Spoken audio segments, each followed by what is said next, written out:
अग्निपथ की आग कब बुझेगी? सारे खास मेहमान हमारे साथ जुड़े हुए हैं और सेना से ताल्लुक रखने वाले हैं। General A K. सिवाच, आपने 3 मेहमानों को सुन लिया है, अब आप अपनी राय रखिए, क्योंकि जनरल प्रसाद कह रहे हैं कि आज मैं इस पर बात नहीं करूंगा, आज मैं ये जो लागू योजना हो गई है उस पर बात करने का दिन नहीं है, ये जो तोड़फोड़ कर रहे हैं जरा इन पर बात हो। और जनरल सिवाच क्या कहते हैं? देखो, मैं ये ऐसे कहूँगा रुबीना, देखो वो बात तो सच है कि जो तोड़फोड़ हो रही है वो बिल्कुल गलत है, वो बंद होनी चाहिए और जो इसके अंदर इन्वॉल्व है उसके ऊपर एक्शन लेना चाहिए। और ये जो तोड़फोड़ में शामिल है ये फौज के आने लायक नहीं है, ऐसी फौज नहीं है देश की फौज के ऊपर पूरे देश को नाज है। अब बात आती है इस अग्निपथ की, तो सच्चाई ये है कि अग्निपथ अभी ये आ गई है पॉलिसी। अब हमें ये सोचना चाहिए कि कुछ क्या चीज़ें हम कर सकते हैं जिससे इसके अंदर और रिफाइनमेंट आए, कुछ और जो पॉइंट्स नहीं ठीक आए उनको बदला जाए।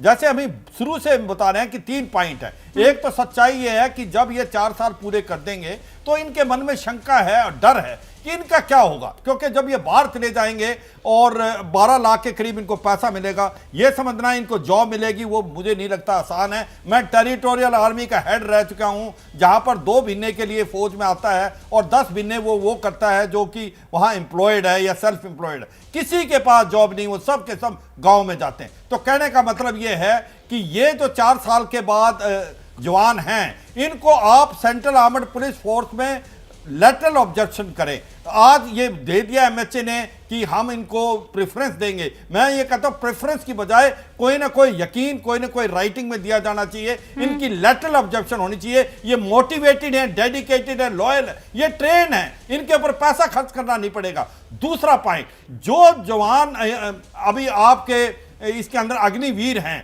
अगर वो शहीद होते हैं और देश के लिए लड़ते लड़ते मर जाते हैं या वो परमानेंटली डिसेबल्ड हो जाते हैं, तो उनको उतना ही पैसा मिलना चाहिए इंश्योर्ड का जितना एक रेगुलर जवान को मिलता है। तब तो उनको होगी एक कहते हैं नाम, नमक और निशान। आप अपनी जान हथेली में रख के इस देश के लिए लड़ते हैं, तो अगर आपके अंदर ये जुनून है तो आप उसका लुक आफ्टर भी करें। अगर ये भी कर दिया जाए तो बहुत अच्छा होगा।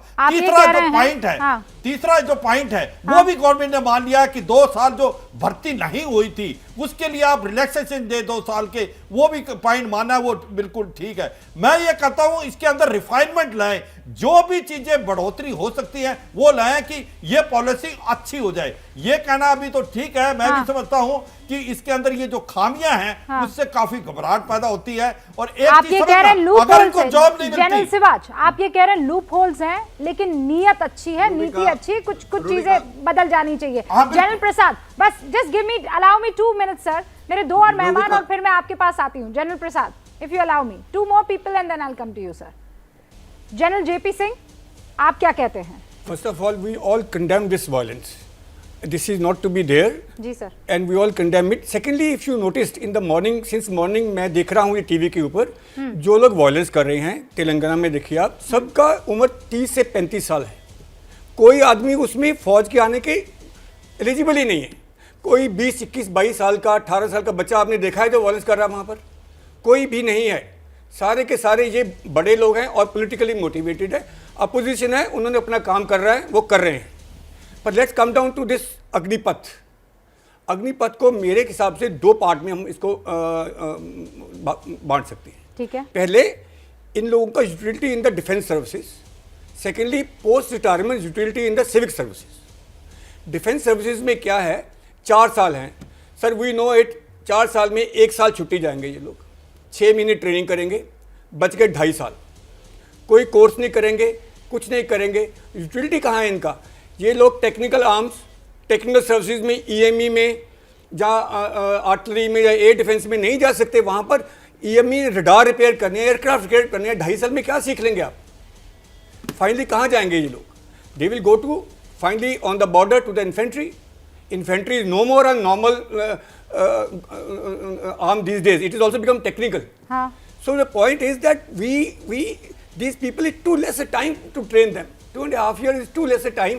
Supposing they go to infantry also. आप ये कह रहे हैं वक्त बढ़ा देना चाहिए? वक्त थोड़ा सा इसको वक्त बढ़ाना चाहिए. Maybe 6 years, maybe 8 years. And thereafter you have to, firstly, पहले आप मुझे रूबिका बताइए, आप आप अभी डिस्कशन कर रहे हैं, आज से 6 महीने पहले हाँ। कोई आपका डिबेट हुआ है, कोई आपने शो चलाया है कि ये आपको किसने बताया था कि ये स्कीम आने वाली है? नहीं सर। या आपने डिबेट किया किसी के साथ? नहीं। तो व्हाई हैजंट बीन डन? ये डिबेट 1 साल पहले होना चाहिए था। अच्छा, आप ये कह रहे हैं पहले रायशुमारी हो जाती होने चाहिए, पूछे लोगों से, पूछे, तो डिबेट की, सरकार डिस्कस ने- करिए। तो सरकार ने रायशुमारी तो की होगी ना उन लोगों से जो ताल्लुक रखते हैं। नो, कहाँ की होगी? की होती तो ये आज का माहौल ऐसा होता?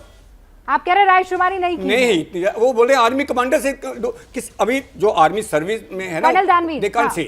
ओके, जनरल सिंह ये कह रहे हैं कि ना तो 6 महीने पहले इस पर डिस्कशन हुआ, अगर हो गया होता तो फिर ये जो टीजिंग प्रॉब्लम आ रही है वो ना आई होती। देखिए, ये जो बात है बिल्कुल सही है, क्योंकि एक पब्लिक में तो ये चीज़ आई नहीं। बेसिकली इसका मतलब ये हुआ कि एक कम्युनिकेशन गैप है। सरकार कह रही है बहुत अच्छी स्कीम है, इससे बहुत फ़ायदा होगा, लेकिन ये फ़ायदा लोगों को समझाया नहीं गया। बहुत सारे क्वेश्चन मार्क हैं लड़कों के दिमाग में कि मेरा इसके बाद में 4 साल के बाद में क्या होगा, क्या मैं बेरोज़गार हो जाऊँगा, क्या होगा, मतलब ये क्या होगा, इतना बड़ा सवाल है जो लोगों को परेशान कर रहा है। तो उसकी वजह से गुस्सा है। और दूसरा गुस्सा लोगों में ये था कि हम 2 साल कोविड के दौरान 2 साल बर्बाद हो गए, ओवर एज हो गए। हमारा सपना था कि हम फौज में जाएं, अब वो हमारा सपना चूर हो गया। खैर, ये वाली इशू तो एड्रेस हो गया कल के अनाउंसमेंट के बाद। तो दूसरा जो इशू है कि हम 4 साल के बाद कहां जाएंगे। गांव में तो एक लड़का ये बोलता है कि अरे मेरी शादी कैसे होगी, अब अगर मैं 4 साल के लिए भर्ती हो गया तो मेरे से शादी कौन करेगा। इस लेवल का भी कंसर्न है कि भाई 4 साल का फौजी है, ये तो बेकार है, इससे कोई रिश्ता नहीं करेगा। तो आपको सोशियो इकोनॉमिक इश्यूज भी समझने चाहिए। कोई हमारा देश एक डेवलप्ड नेशन नहीं है, डेवलपिंग नेशन है। यहां पर सोशल सिक्योरिटी उस तरीके से मौजूद नहीं है, हमें उस चीज को फैक्टर इन करना पड़ेगा। लेकिन बहुत इंपॉर्टेंट चीज यह भी है कि जनरल के.एम. करियप्पा ने एक आर्मी ऑर्डर साइन किया था 8/S/49, जो ये कहता है कि इस देश की सेना को, क्योंकि अब देश आजाद हो गया है, इस देश की सेना को कम्युनल यानी कि रिलीजन बेस्ड, रीजन बेस्ड यानी कि सिख, असम, बिहार, मद्रास, ये ऐसे वाले रीजन बेस्ड या कास्ट बेस्ड यानी कि जाट, राजपूत और इस तरीके की जो रेजिमेंट्स हैं, ये अब खत्म कर देनी चाहिए और हमें एक नेशनल आर्मी बनानी चाहिए।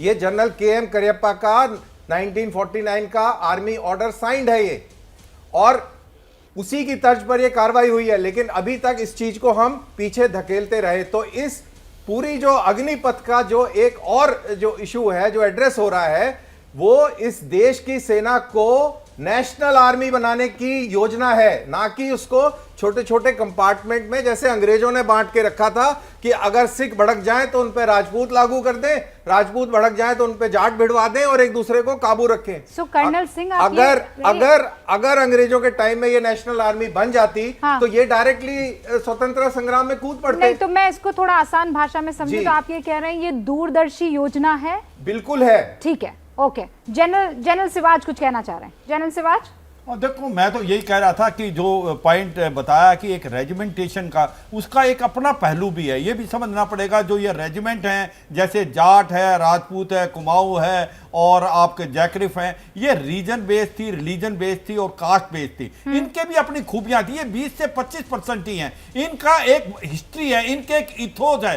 जब कोई एक यंग ऑफिसर इस यूनिट में आता है, क्वार्टर गार्ड में जाता है, जब वो हिस्ट्री पता लगती है, उसके रोंगटे खड़े हो जाते हैं। वो देश के लिए और अपनी पलटन के लिए, अपनी रेजिमेंट के लिए, अपनी जान देने के लिए हाजिर है। तो मैं कहता हूं कि आपका 75% ऑल इंडिया बेसिस है, all India all class basis. ये 20 से 25% जो इन्फेंट्री यूनिट है, जो जिनकी हिस्ट्री है, जिनकी इथोस है, उनको रहने दें आप वैसे, क्योंकि ये एक आरएमपी के बेसिस पे इनकी रिक्रूटमेंट होती है। जनरल सिवाज, हम थोड़ा सा डीप जा रहे हैं। मैं किसी और दिन इस पर बहस कर लूंगी। नेशनल आर्मी और रेजिमेंट की जो आर्मी वो है, उस पर मैं बात नहीं करना चाह रही।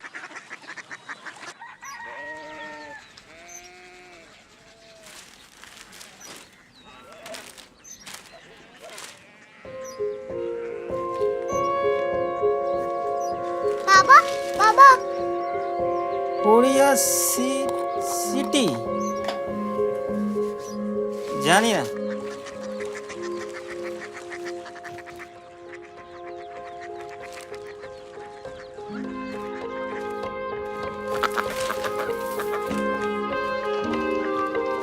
Korea city.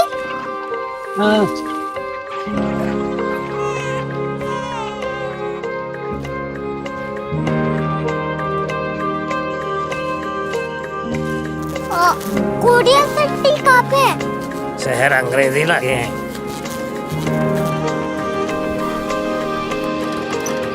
Korea city.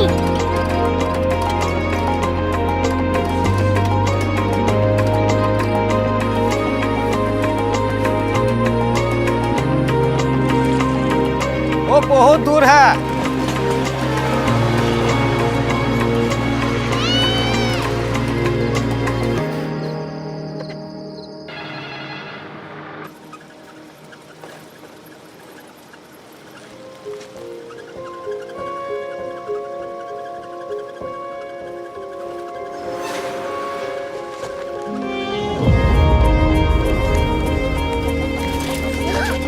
Korea city.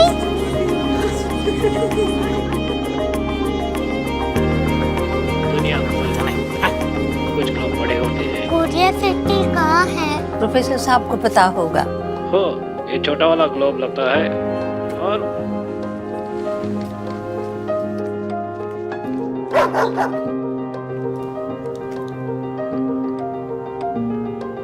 पता नहीं, मेरी बेटी से जाके मिल लो, शायद उसे मालूम हो।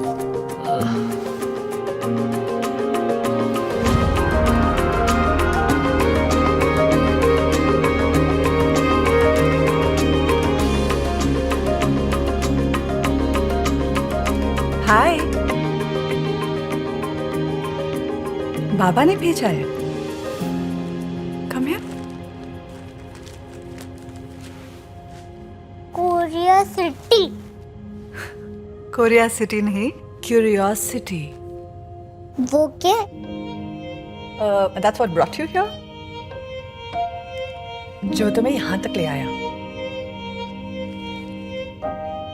क्यूरियोसिटी।